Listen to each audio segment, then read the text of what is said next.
پوچھے گا مولا لایا ہے کیا کیا، پوچھے گا مولا لایا ہے کیا کیا، میں یہ کہوں گا نام محمد، نام محمد، آنکھوں کا تارا نام محمد، دل کا اجالا نام محمد، پوچھے گا مولا لایا ہے کیا کیا، پوچھے گا مولا لایا ہے کیا کیا، میں یہ کہوں گا نام محمد، نام محمد، آنکھوں کا تارا نام محمد۔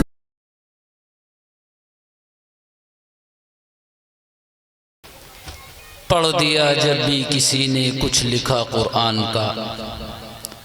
پڑھ دیا جب بھی کسی نے کچھ لکھا قرآن کا، تحت الثری میں جا گرا قافلہ شیطان کا۔ دوستو بزرگو، یہ تھے ہمارے رفیق محترم جناب حضرت قاری شاہنواز صاحب، جو نہایت ہی پرسوز آواز کے اندر تلاوت کلام اللہ فرما رہے تھے۔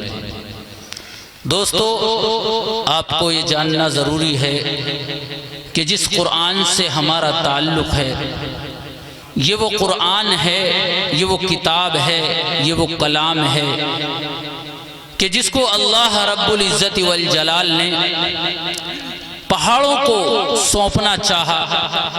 تو پہاڑوں نے برداشت کرنے سے انکار کر دیا۔ قرآن میں اللہ نے اس کا نقشہ کھینچا، اِنَّا عَرَضْنَا الْأَمَانَةَ عَلَى السَّمَاوَاتِ وَالْأَرْضِ وَالْجِبَالِ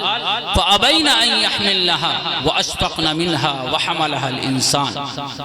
کہ ہم نے اپنی امانت کو، آسمانوں کو، زمینوں کو سب کے سامنے پیش کیا، لیکن حضرت انسان تو وہ چیز ہے کہ جس نے ہماری امانت کو اپنے سینے کے اندر محفوظ کر لیا۔ دوستو، جب یہ قرآن کریم نازل ہوتا تھا، خود جناب محمد الرسول اللہ صلی اللہ علیہ وسلم کی وہ کیفیت اور وہ کنڈیشن ہو جایا کرتی تھی۔ جب اللہ نے پہلی وحی نازل فرمائی، اقرأ بسم ربک الذی خلق، خلق الانسان من علق، یہ 5 آیتیں اللہ رب العزت والجلال نے سب سے پہلی وحی اور سب سے پہلا میسج جناب محمد الرسول اللہ صلی اللہ علیہ وسلم کو اس غار کے اندر عطا فرمایا۔ اور اس کے بعد آپ کی کیفیت کیا بنی؟ آپ وہاں سے آئے اور دوڑتے ہوئے آئے، اپنے مکان پر تشریف لائے، آپ پسینوں کے اندر شرابور ہیں، آپ کہتے ہیں زملونی زملونی، مجھے چادر اڑا دیجئے، مجھے چادر اڑا دیجئے۔ یہ قرآن کریم کا اثر تھا کہ آپ پسینہ پسینہ ہو جایا کرتے تھے، لیکن کفار تو آخر کفار ہی تھے۔ آپ کے خاندان والے جو آپ کو ہمیشہ تکلیف کے اندر مبتلا کرنا چاہتے تھے، وہ کبھی نہیں چاہتے تھے کہ محمد مسکراتا ہوا نظر آئے، اور انہوں نے خدا کے کلام کو بھی جھوٹا کہا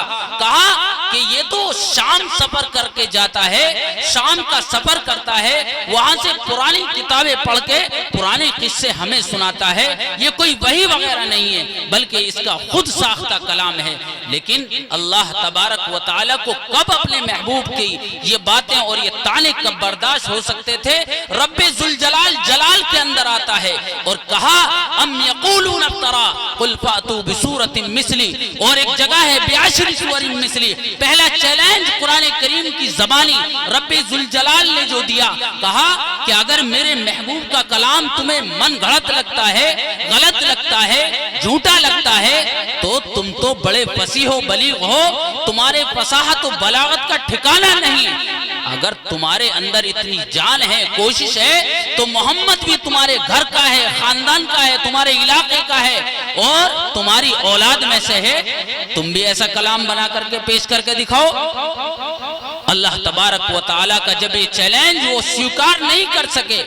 اور قبول نہیں کر سکے، اس چیلنج کا کوئی جواب نہ دے سکے، اللہ تبارک و تعالیٰ اور ذرا نیچے آ کر کے چیلنج کرتے ہیں کہ آپ اگر کلام کو جھوٹا کہتے ہو، غلط کہتے ہو، من گھڑت کہتے ہو، قصہ کہانی سمجھتے ہو، تو آئیے ذرا میدان کے اندر آپ فصاحت و بلاغت کے امام کہلاتے ہو، بعشر سور کی جگہ بصورت مثلی، اس کے جیسی ایک صورت ہی بنا کر کے دکھا دو، اور بلا لاؤ جتنے تمہارے آباء و اجداد ہیں سب کو بلا لاؤ، اللہ کی ذات کو چھوڑ کر، میرے محبوب کو چھوڑ کر اس جیسا کلام پیش کر کے دکھاؤ۔ اللہ کے کلام کا کوئی جواب نہیں، یہ لاسانی ہے۔ قیامت تک کوئی انسان، کوئی بھی مخلوق اللہ کے اس کلام کا مقابلہ نہ کیا ہے اور نہ ہی کر سکتی ہے۔ دوستو بزرگوں، یہ وہ کلام ہے، اور اللہ نے کہا